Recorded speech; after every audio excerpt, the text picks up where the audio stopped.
Hola chicos, hoy vamos a ver la bolilla 9, que tiene como temas la expansión industrial norteamericana de los años 20, la crisis financiera de 1929, muy importante, y por supuesto el análisis que Keynes hace de la crisis y las soluciones que él propone de esa crisis.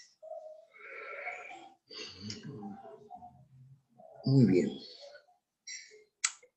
Hacia 1920, Estados Unidos va a gozar de una gran expansión económica.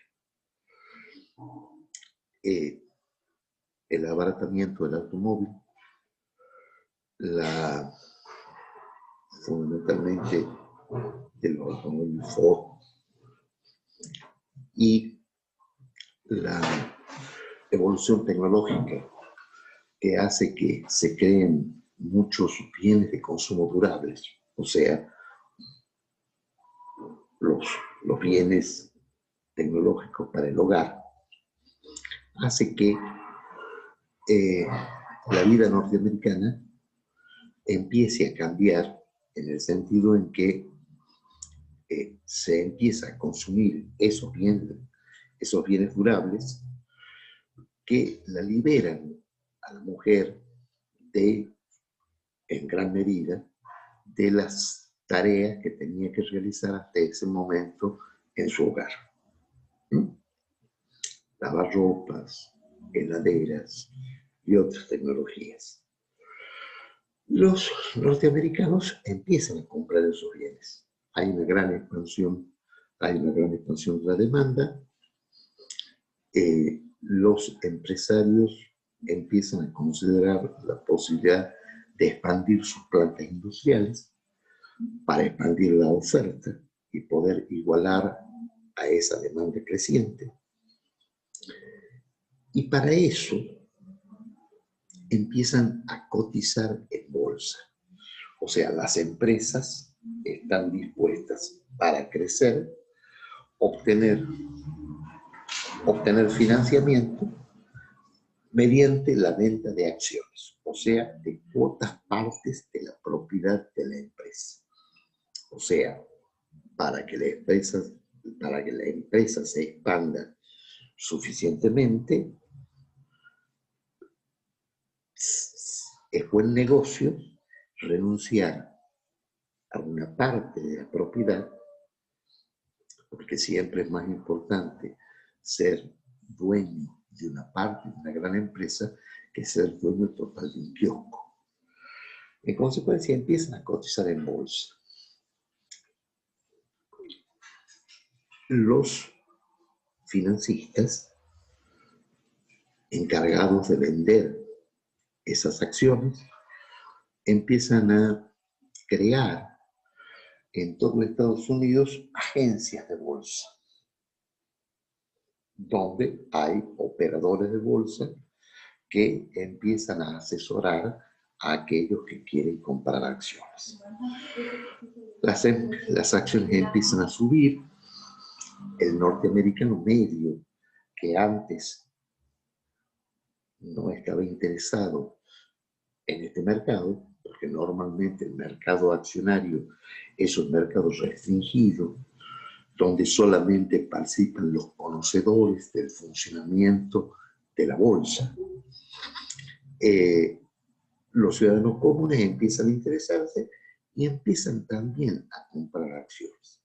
Esta expansión significativa de la demanda de acciones hace subir el precio de las acciones por largo tiempo. Y por supuesto, los tenedores de estas acciones empiezan a ver que las acciones compradas a determinado precio, como el precio subido, ellos han tenido gran rentabilidad por esta apuesta que han hecho a determinadas acciones. A la General Motors, a la Ford, a la General Electric, a grandes empresas. Por supuesto, con estos fondos, los empresarios expanden sus fondos industriales y están en capacidad de producir más bienes y servicios.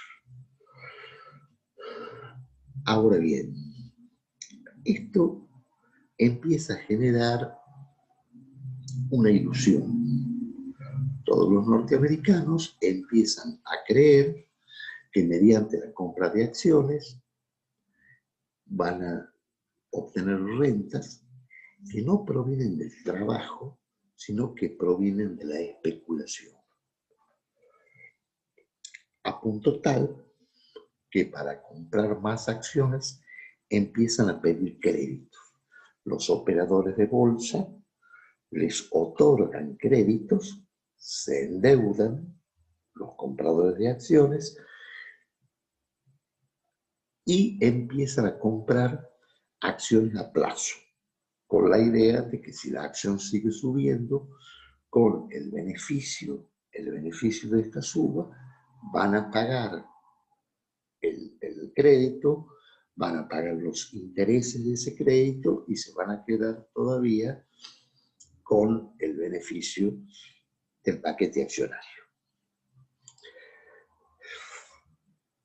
Empieza así a conformarse una burbuja especulativa, una burbuja financiera.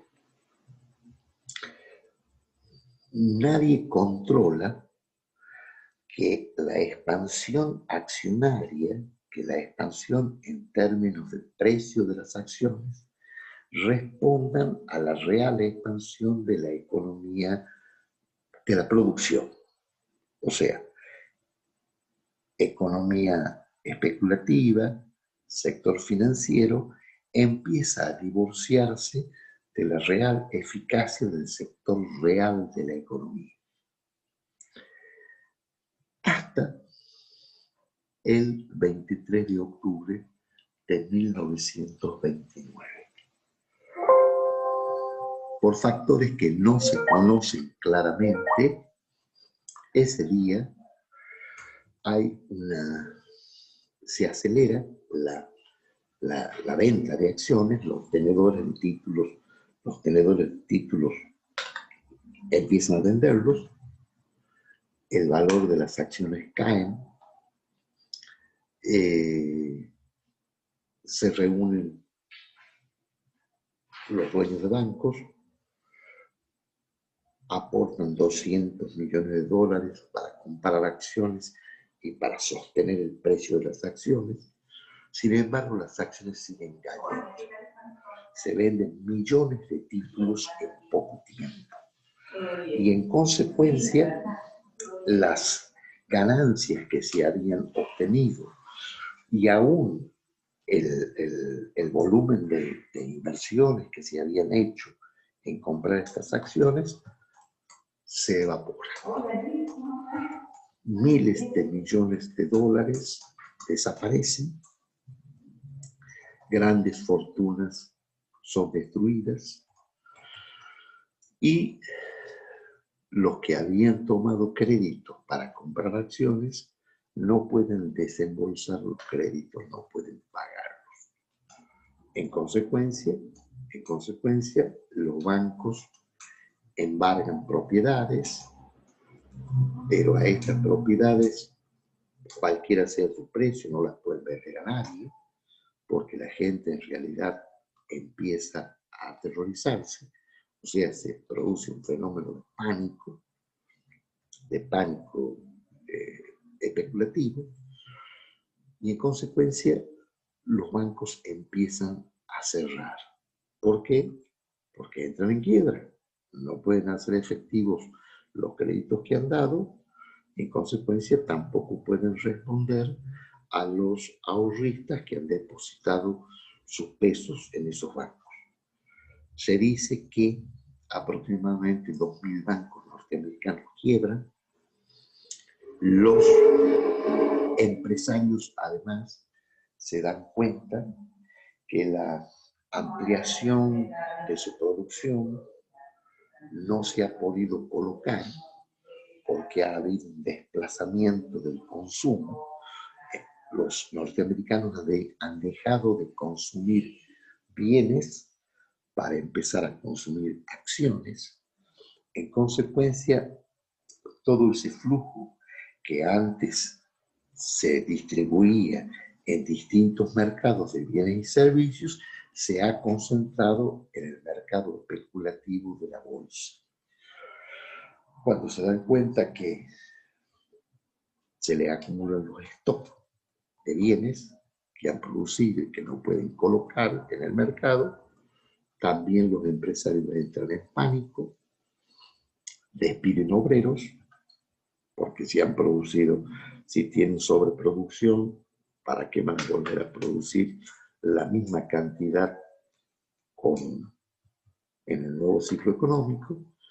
Esos obreros se quedan sin salario, empieza a subir la desocupación. Estados Unidos llega al 25% de desocupación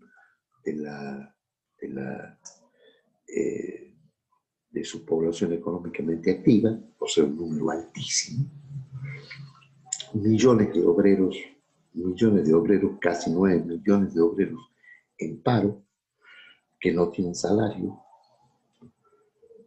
que no tienen tampoco seguros de desempleo, porque en un capitalismo liberal donde el Estado no interviene, no se han previsto mecanismos compensatorios para la crisis. En consecuencia, también dejan de consumir. A su vez, Estados Unidos, que había dado muchos créditos a Europa para la reconstrucción de Europa después de la guerra del 18, del 14 al 18, la Primera Guerra Mundial, Europa había quedado severamente afectada y a Estados Unidos, con la expansión del 20, había dado muchísimos créditos, los créditos se cancelan, Estados Unidos deja de importar bienes europeos y la crisis se contagia a Europa. A su vez, Europa deja de comprar materias primas o reduce la cantidad de materias primas que compran los países emergentes, a los países subdesarrollados, entre ellos nosotros, y la crisis se extiende a los países subdesarrollados, a los países productores de materias primas y se vuelve mundial. En realidad, el mundo ha entrado en una brutal depresión económica. Es probablemente la primera gran crisis del capitalismo, generado por actividades especulativas, donde el movimiento del sector financiero no responde a la evolución del sector real de la economía, y se rompe una convicción que tenía el liberalismo clásico y los neoclásicos. En un sistema económico, lo que puede decaer es un mercado, no todos los mercados, de manera tal que si un mercado declina, hay una migración de factores, capital, trabajo, hacia cualquier mercado en expansión, en una misma economía, y en consecuencia, esta migración hace que el crecimiento de un mercado compense la declinación de otro mercado y el sistema se mantenga en niveles de equilibrio óptimo. Lo que la teoría económica convencional no aceptaba desde Smith es que pudiera haber un colapso de todos los mercados, un colapso general de los mercados. Se podía aceptar la recesión, problemas económicos en un mercado, pero esto era compensado por otros dentro del propio sistema. El único que había concebido la posibilidad de una crisis general era Malthus, que como ya explicamos, en su teoría de la crisis dice que podría haber, en hipótesis, una crisis de subconsumo, o sea, una declinación de la demanda que generara una crisis global del sistema. Pero hasta este momento, esta hipótesis teórica de Malthus no se había hecho realidad.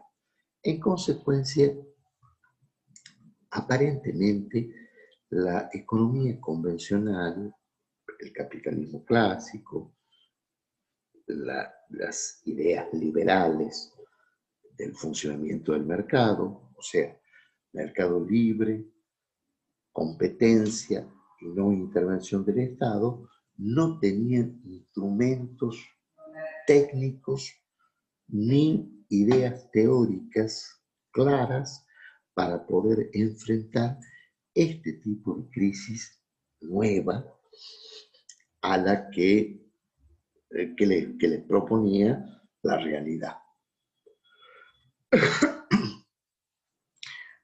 De manera tal que la única solución que ellos preveían era dejar que el mercado funcionara así, se despidieran todos los obreros que se pudieran despedir, el salario bajara y eso aumentara las posibilidades de rentabilidad de los empresarios que volverían de alguna manera a invertir, a tomar empleados y se retornaría a una senda de crecimiento y de equilibrio económico en términos óptimos. Bueno, esto no ocurre. El sector empresario norteamericano está aterrorizado, no está dispuesto a invertir, y en consecuencia se genera en el corto y en el mediano plazo una situación de equilibrio con subutilización de recursos productivos. O sea, puede haber situaciones de equilibrio, empieza a generarse la idea de un equilibrio que esté lejos del óptimo, o sea, lejos de la plena utilización de recursos, que sea subutilización de recursos, donde una menguada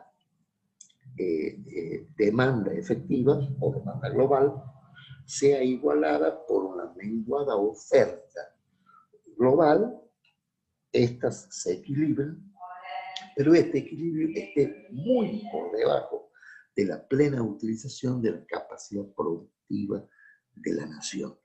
Que en consecuencia haya equilibrio económico con paro persistente, con desocupación, con desutilización de recursos en forma persistente.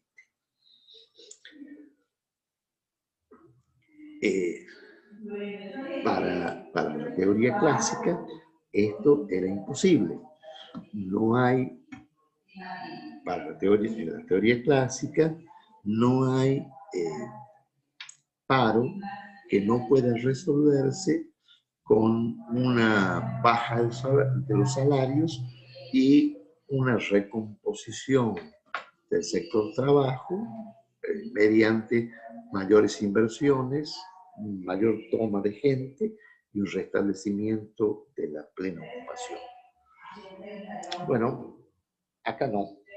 Se presentaba una hipótesis distinta y la economía clásica y neoclásica no tenían respuesta a esta situación. Va a surgir entonces un economista inglés que es Lord John Maynard Keynes, un hijo de la alta burguesía británica, un intelectual de gran jerarquía, no solamente sabe economía, es un hombre sumamente culto, es un hombre que ama las artes, es también un especulador financiero. Y es un genio. Él va a escribir varios libros, varias obras, donde va a prever esta situación, pero en 1936 va a salir publicada una obra que se llama Teoría General.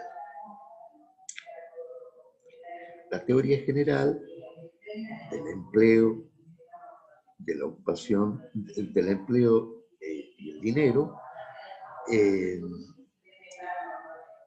va a plantear una visión diferente del funcionamiento del capitalismo. O sea, Keynes va a negar aquella tesis de Smith donde el fundamento del crecimiento económico es el ahorro que se transforma inmediatamente en inversión o en consumo, expande la economía, genera mayores rentas, las rentas vuelven a ser ahorradas y el ahorro vuelve inmediatamente a transformarse en consumo y en inversión. Keynes va a decir que en realidad en el capitalismo avanzado, el capitalismo desarrollado, tiene tendencias diferentes. En el capitalismo avanzado siempre existe el peligro que haya una declinación de la demanda efectiva. O sea, que la gente consuma menos. ¿Por qué? Por algunas razones. Primero dice que en el capitalismo avanzado, la búsqueda de nuevas oportunidades de inversión se vuelve más difícil.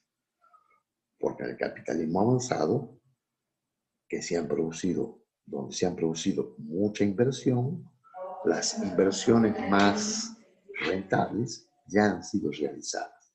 En consecuencia, con el paso del tiempo, la rentabilidad de las nuevas inversiones disminuye. O sea, la eficacia marginal del capital, o sea, la expectativa que un empresario tiene sobre el rendimiento de su capital en nuevos negocios tiende a disminuir. A su vez, hay una insuficiencia de consumo, porque los sectores de altos ingresos que están a hitos de consumo, que han consumido muchísimo, empiezan a declinar en estos consumos y empiezan a ahorrar más de lo que consumen. En consecuencia, se disminuye el consumo global. La propensión a ahorrar es mayor y la propensión a consumir es menor. Y al mismo tiempo, hay lo que se llama en el capitalismo avanzado una mayor propensión a la liquidez, o sea, a tener dinero efectivo disponible por las expectativas de cambios en el sistema. Bien, estas tres razones hacen que en realidad el ahorro no sea el inicio del proceso de desarrollo, como decían los clásicos, sino que se convierta en el problema del sistema. El capitalismo no avanza, no crece por la tasa de ahorro, por una creciente tasa de ahorro del sistema, sino en realidad por una creciente tasa de consumo. El capitalismo crece porque la gente gasta, porque la gente consume. El consumo entusiasma a los empresarios, en consecuencia, los empresarios su tasa de ahorro la invierte.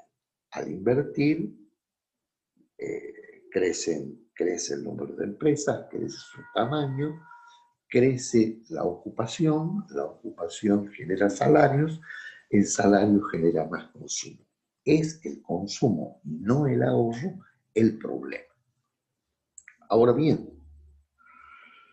¿cómo superar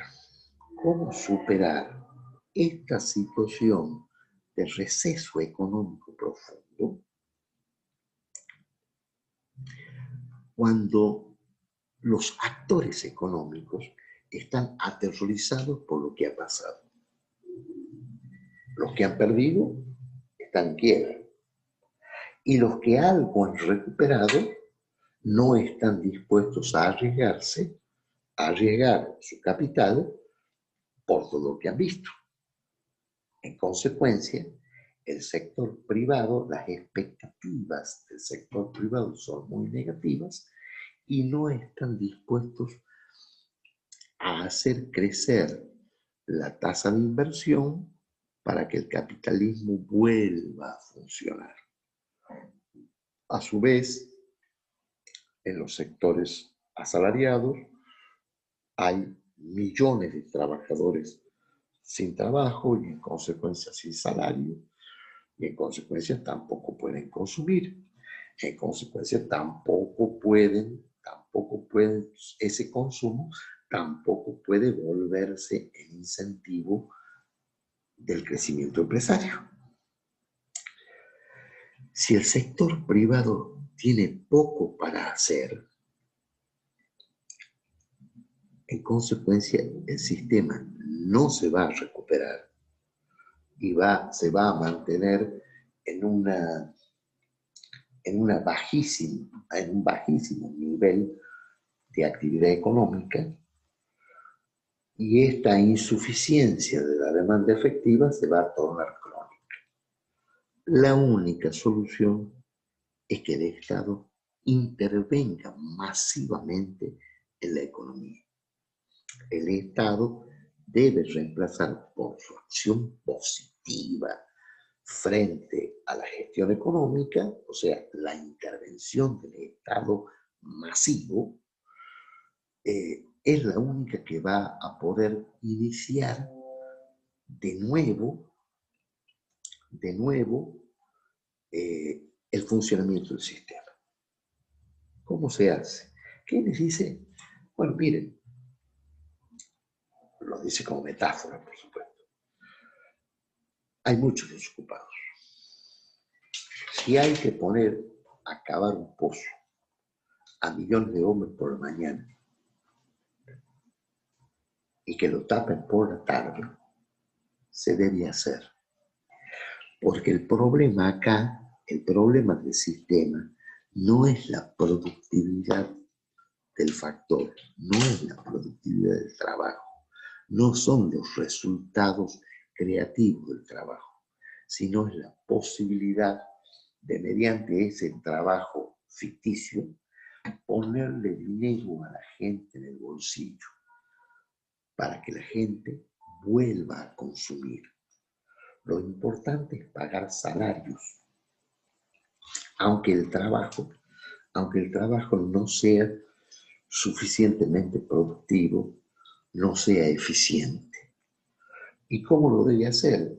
Lo debe hacer mediante el presupuesto estatal. El aumento del presupuesto, y si ese presupuesto genera déficit, hay que hacerlo con déficit. Hay que emitir moneda, debe haber mayor cantidad de circulante, a la gente se le debe pagar, para eso se pueden hacer grandes planes de obras públicas, hay que controlar la tasa de interés para mantenerla lo más baja posible, pero con bajar la tasa de interés no es suficiente para incentivar al sector privado. El sector privado solamente se va a alentar, solamente va a cambiar sus expectativas negativas en relación al funcionamiento del sistema económico cuando el Estado, en una masiva intervención, mediante un masivo gasto público, recupere la capacidad de consumo de la gente.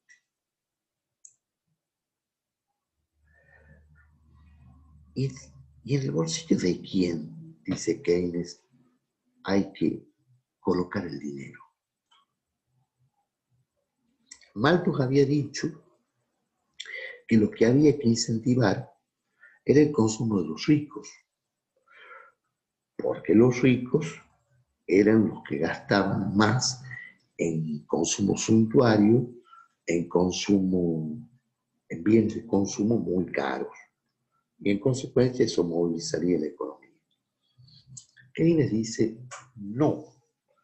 En realidad, lo que se ha demostrado es que en los ricos hay, digamos, un aumento de la propensión a ahorrar frente a la disminución de la propensión a consumir.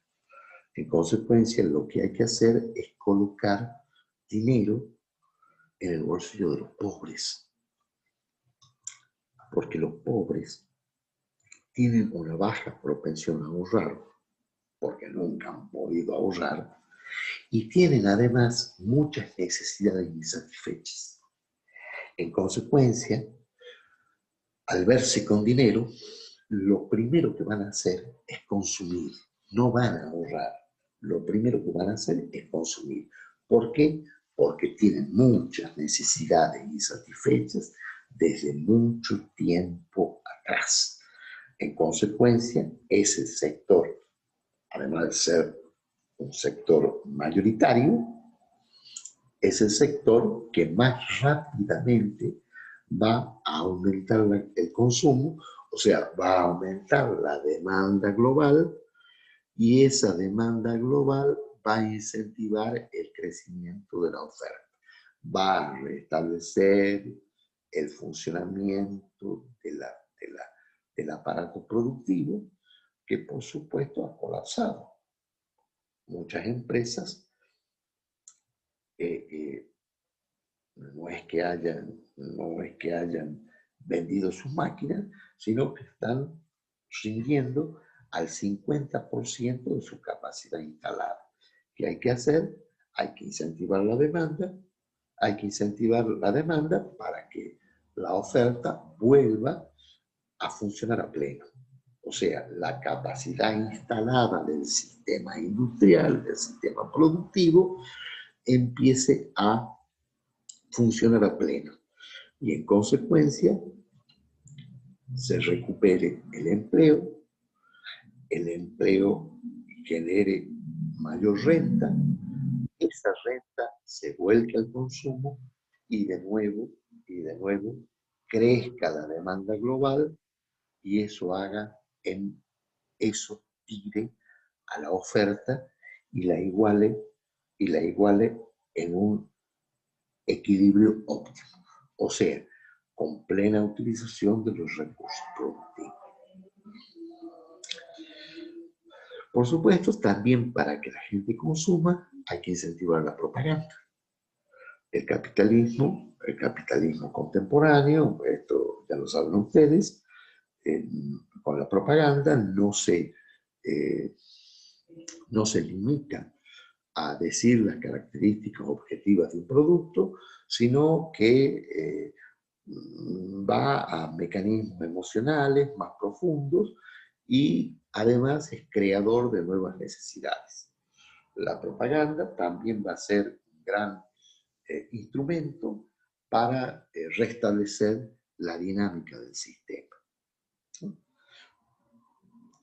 En consecuencia, lo fundamental es mantener baja la tasa de interés para que haya, para que la gente no tenga tendencia a ahorrar, sino que saque la plata de los bancos y consuma o invierta.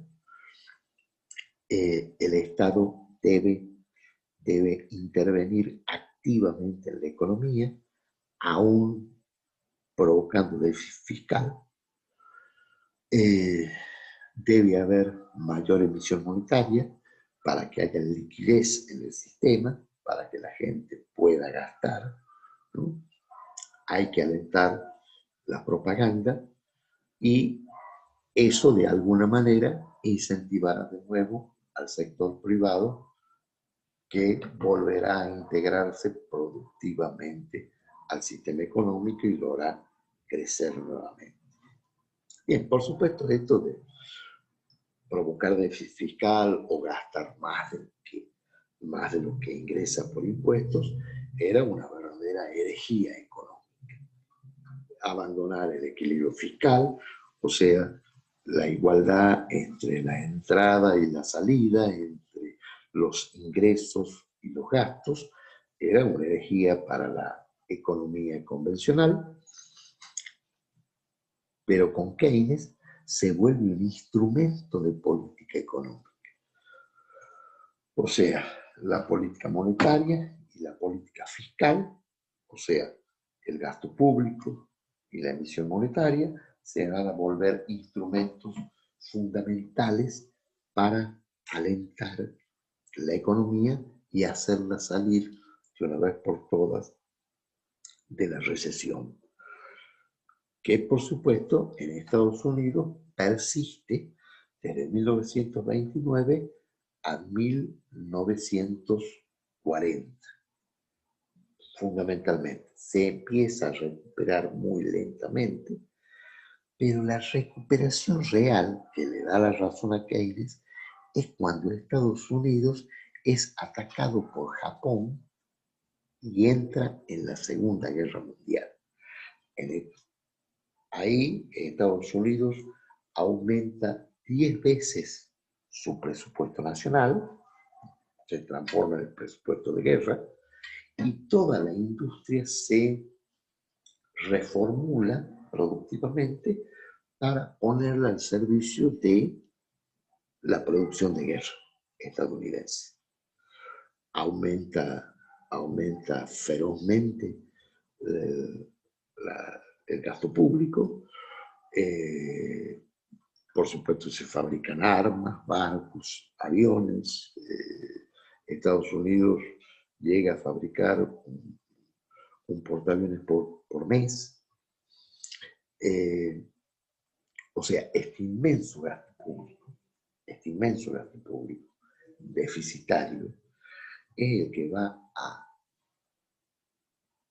concluir en definitiva con la recesión. O sea, para que la recesión acabe, no ha sido necesaria la participación del sector privado. Con la participación del sector privado se recuperaba muy lentamente la economía norteamericana, sino que se ha realizado por la intervención masiva del Estado en el sistema económico. Fundamentalmente la producción de guerra, que va a ser una producción estatal, donde las fábricas privadas van a poner a disposición del Estado y va a haber una gran demanda de bienes por parte del Estado a fin de hacer frente a los compromisos de guerra.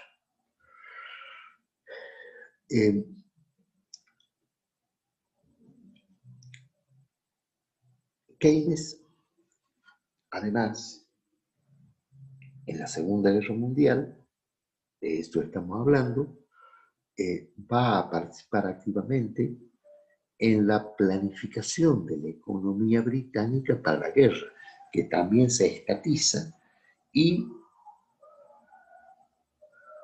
todo el gasto de guerra, toda la economía de guerra empieza a ser planificada. Deja de ser una economía de libre mercado y empieza a ser una economía fuertemente estatizada a fin de afrontar el esfuerzo de guerra inglés frente a la Alemania nazi. Con posterioridad a la guerra, Keynes va a participar de los acuerdos de Bretton Woods, donde va a surgir, digamos, el dólar como moneda de cambio internacional y se va a crear el Fondo Monetario Internacional. Por supuesto, con funciones diferentes a como hoy concebimos el Fondo Monetario. Nosotros concebimos el Fondo Monetario como una institución financiera internacional que lo que hace es aumentar la deuda de los países dependientes, después visitar a esos países dependientes y recomendarles como, eh, eh, como políticas económicas viables, políticas económicas restrictivas, políticas económicas de ajuste. Bueno, Keynes no va a concebir originariamente así el Fondo Monetario Internacional. El Fondo Monetario Internacional justamente va a ser una institución financiera de compensación. Esto es, si una economía entra en recesión, va a poder ser asistida por el Fondo Monetario, que va a dar una gran inyección financiera en materia de créditos, para que estos créditos se vuelquen a la superación de la recesión económica en el país que la sufre.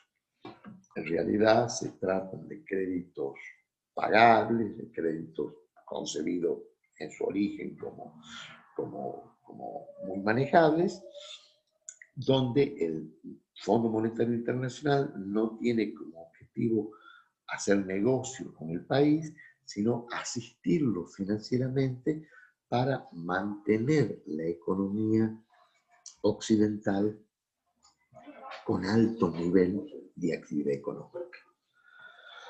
Con Keynes y con el keynesianismo, que va a dominar las universidades más famosas del mundo en las décadas posteriores, se va a iniciar a partir de 1945 hasta 1973, con la crisis del petróleo, los 30 años más de crecimiento más enérgico del capitalismo occidental, con el nacimiento de lo que se ha llamado el estado de bienestar.